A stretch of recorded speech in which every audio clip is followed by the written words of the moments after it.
Okay, good morning Kayamans. Kaya tagluto tayo man natin pang breakfast tayo. Kaya ito yung gayang Jimis mga chip cook me dito yung ipugaw. Ang ating ulam for breakfast is tuyo with itlog. Like and share mo na ba yan? Ganyan lang po kasimple ang pagluto ng scrambled egg. Ganyan lang po kasimple ang ating ulam pag umaga, mga kayaman.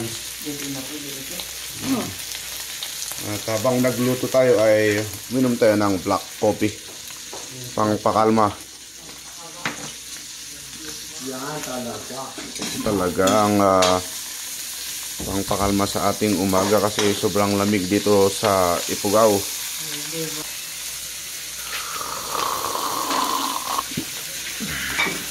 Ay!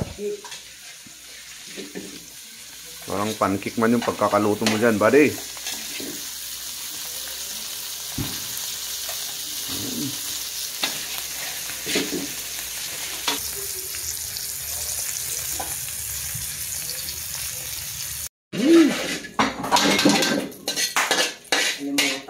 Ito na. Sige ba yun?